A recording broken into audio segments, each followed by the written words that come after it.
In today's video, I will be molding baby hairs onto this glueless wig, and this is something I like to do beforehand when preparing my wigs, is to go ahead and mold the baby hairs. So when you are applying the glueless wig, everything is intact, and baby hairs as well. So if you're interested in seeing this process, just stay tuned. So this wig is mostly dry when doing this process. I let the hair dry overnight, so it may be somewhat damp, but it's mostly dry. So here I'm just defining the part, just opening it up and getting it to go back as far as I need it to, so that it does look like it's more than a 4x4. More or less, it looks like a 6x4. So that's what I'm doing here. So I'm going to just apply mousse now, so that the parting is laid extremely flat, and I just go ahead and mold that how I want that to be.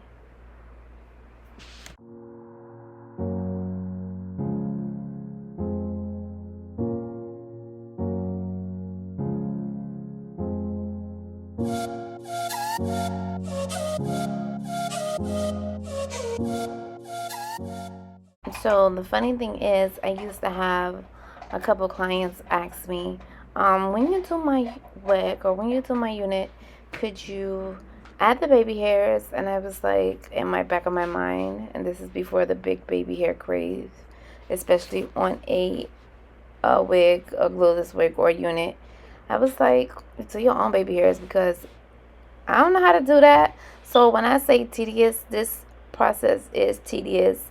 It is practice makes perfect. I think I got it down to a science now, and in another video you'll see how easy it is for me.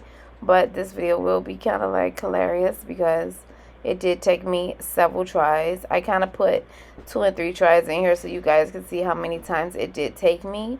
But yeah, this process is not as easy as it look. Here I go again, trying again. And again, it's funny to me because I'm like, listen, for all the people that used to say, add the baby hairs, I'd be like, in the back of my mind, I'd be like, you do your own baby hairs. I'm not adding no baby hairs because I don't know how to do that. Okay, I can add your baby hairs now.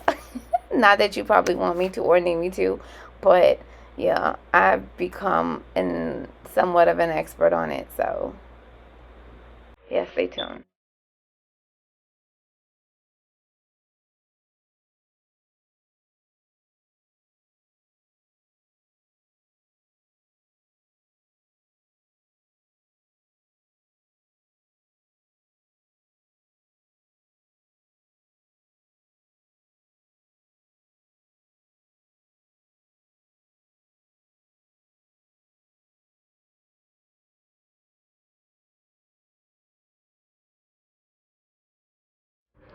So I did not watch any videos on how to lay baby hairs. I just had to practice, 100 times, if not more, on how to do this on multiple wigs. And now that I got it down to a science, my science isn't in this video, but my science is now. This is a voiceover.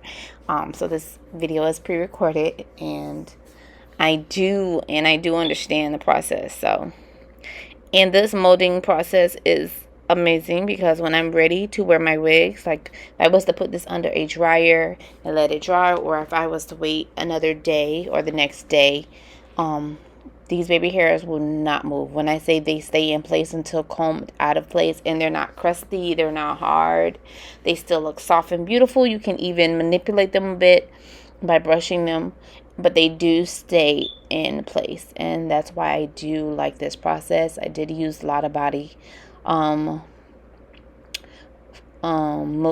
mousse to form these baby hairs. I even had to like move some of them out the way with my fingers.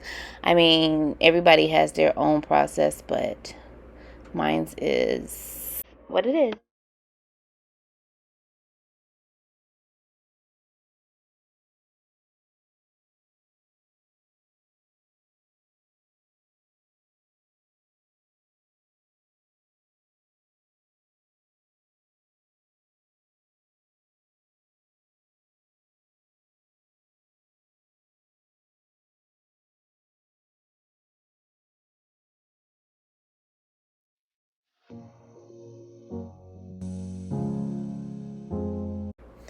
So this is being done on a closure, which is a 4x4.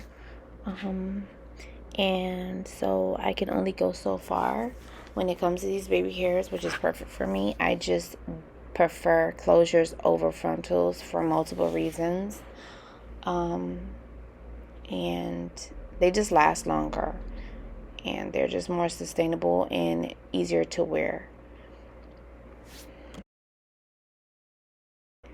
I like longer baby hairs, and it's more easier for me to manipulate the baby hairs because I am going to mold them into the actual hair, and I like to wear multiple styles when I do make wigs, so I don't like for the baby hairs to be short. It's just my preference.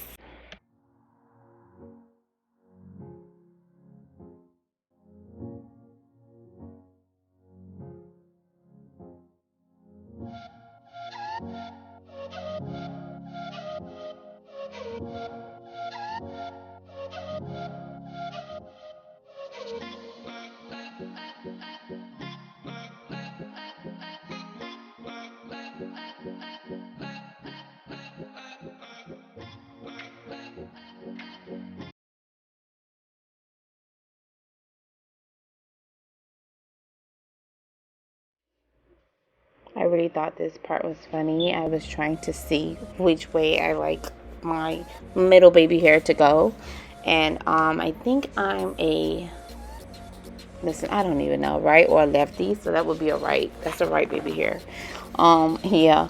So when you're actually forming the baby hairs, it's somewhat good to know like which side people like their baby hairs more or less on, like the way that they like it to flow. I once had did the baby hairs on this same wig, and it was going the opposite way from the way that it's going now. And when I tried it on, I was like, I do not like my baby hairs that way. So I was like, I'm not taking it down, but the next time I wash her and redo it, make sure I get it right. And so that's why you saw me like so like focus on making sure it's this way. So yeah, that's important. We all like our look a certain way, so it's best to get it right. So what I was doing in this clip, I was just going in and mousing the whole entire wig. So once I got the baby hairs laid the way that I want them, I go in, I mousse the whole entire wig, I comb it through with a skinny tooth comb just so that all the hairs can lay extremely flat. The mousse helps with that. So when I'm getting ready to, after it dries and I'm getting ready to flat iron it, it's just a more flawless, bouncier, gorgeous process. So that's the reason why I do choose to use the mousse, not just to mousse the baby hairs, but to get the hair to lay down, get rid of frizz and flyaways, and it does an amazing job at that. So after drying overnight and flat ironing, this is the wig and what it looks like in its final process. It is a gorgeous, and I love how it turned out. So guys, if you enjoyed this video, don't forget to give it a thumbs up. Also, don't forget to subscribe, and I'll see you guys in my next video. Ooh, 28 inches, boo.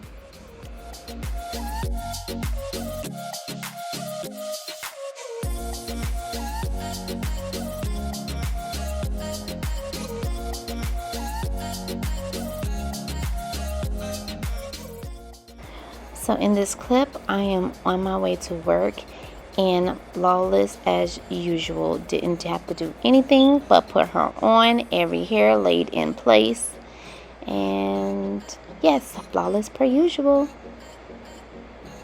And a couple other molded wigs that's just sitting back waiting. I don't know what for, but just waiting. So guys, if you enjoyed this video, don't forget to subscribe, and I'll see you guys in my next one. Bye.